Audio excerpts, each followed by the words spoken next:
En las últimas décadas, América Latina vivió una especie de revolución silenciosa en sus aulas. Millones de jóvenes tuvieron acceso a oportunidades con las que sus padres solo podían soñar. Pero, ¿qué pasa cuando ese increíble avance parece chocar contra un muro?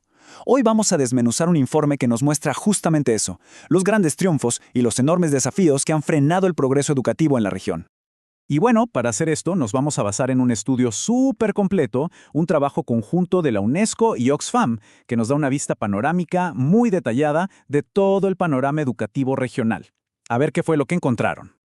Esta es la ruta que vamos a seguir. Primero, vamos a celebrar los avances, que son muy importantes. Luego, nos meteremos a fondo en las raíces de la desigualdad para entender qué pasa.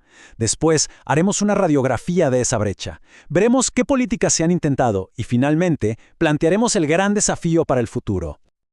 Ok, empecemos con las buenas noticias, que de verdad son muchas. Es fundamental reconocer que las últimas 2 décadas trajeron cambios gigantescos y sobre todo muy positivos para la educación en toda América Latina. Un 30%. A ver, detengámonos un segundo en esta cifra. Entre el 2000 y el 2018, la cantidad de jóvenes que terminaron la secundaria aumentó casi un tercio. Estamos hablando de millones de personas que lograron completar sus estudios, abriendo puertas que antes simplemente estaban cerradas. Es un logro monumental, de verdad. Y ojo, que no fue algo de un solo país. El informe deja clarísimo que fue un fenómeno regional. Mejoró el acceso, más estudiantes se quedaron en el sistema y, algo crucial, se empezaron a cerrar brechas históricas, beneficiando a los grupos que siempre habían estado más rezagados. Y aquí es donde la historia da un giro. A pesar de todo este avance impresionante, el impulso empezó a perder fuerza. Y esto nos lleva a la pregunta central que el informe intenta responder. ¿Qué fue lo que frenó este motor de cambio?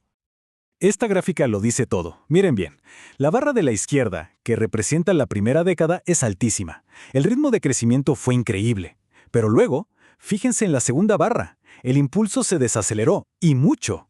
El avance siguió, sí, pero a paso de caracol en comparación con el ritmo que traíamos. Pasemos entonces a la segunda parte para entender este freno. Necesitamos mirar más allá de los promedios, porque ahí es donde se esconde el problema, en las desigualdades estructurales que, lamentablemente, persisten. Esta cita del informe es la clave de todo. Lo que nos dice es que los problemas en la educación no nacen en la escuela, son un reflejo de problemas sociales mucho más profundos: la pobreza, la discriminación, las injusticias históricas. En pocas palabras, la escuela no es una isla. Y el informe identifica claramente cuáles son esos factores. Las oportunidades no son las mismas para todos. Cosas como el dinero que hay en casa, si se vive en la ciudad o en el campo, los roles de género y sobre todo la discriminación por ser indígena o afrodescendiente son barreras que inclinan la balanza y le cierran el camino a muchísimos.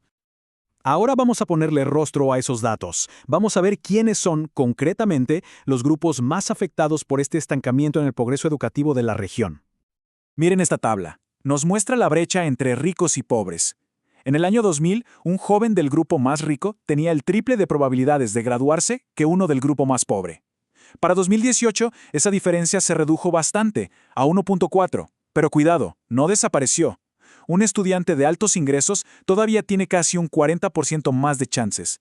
El avance fue real, sí, pero la desigualdad sigue ahí, bien presente. Y aquí vemos cómo la pobreza y la etnia se cruzan de una forma brutal. Los datos de Brasil, por ejemplo, lo muestran clarísimo. La discriminación histórica sigue teniendo un peso económico real que se convierte directamente en una barrera para la educación. Este ejemplo de Uruguay es impactante, porque incluso comparando dentro del mismo grupo de bajos ingresos, la identidad étnica es un factor gigante. Un adolescente pobre y afrodescendiente tiene la mitad de probabilidades de terminar la secundaria que su par, también pobre, pero no afrodescendiente. Es la desigualdad sobre la desigualdad. Bueno, avancemos para ver qué se ha hecho frente a todo esto. Porque los gobiernos de la región no se han quedado de brazos cruzados. Han implementado muchísimas políticas para tratar de solucionar estos problemas. El informe agrupa las políticas en estas 4 grandes áreas. Se ha trabajado en todo, desde cambiar los planes de estudio y construir más escuelas, hasta capacitar mejor a los docentes y, muy importante, dar ayudas económicas directas a las familias para que sus hijos e hijas puedan seguir estudiando. Y aquí viene una de las conclusiones más inquietantes del informe. Esta idea de un techo amenazante.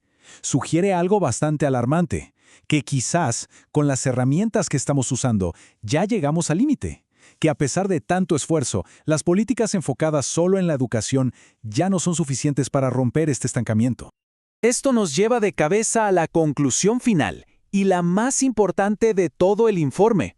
Para resolver la desigualdad en la educación, tenemos que empezar a mirar mucho más allá de los muros de la escuela. La idea central es esta. No importa qué tan buena sea una escuela si sus estudiantes enfrentan barreras gigantescas afuera. Por ejemplo, si un chico tiene que trabajar o si una chica tiene que hacerse cargo de las tareas del hogar. Esas realidades les impiden triunfar, por más bueno que sea el sistema educativo que se les ofrezca. Entonces, ¿cuál es la solución que se propone? Un enfoque completamente nuevo, uno integral. La educación tiene que ser parte de un sistema mucho más grande que se preocupe por el bienestar de niños, niñas y sus familias en todos los aspectos. Se necesita una conexión real entre educación, salud, vivienda y protección social. Y cerramos con esta pregunta que en realidad resume todo el desafío. Nos deja pensando en la responsabilidad que tenemos todos, como sociedad, no solo los sistemas educativos, para construir una igualdad de oportunidades que sea de verdad, que sea real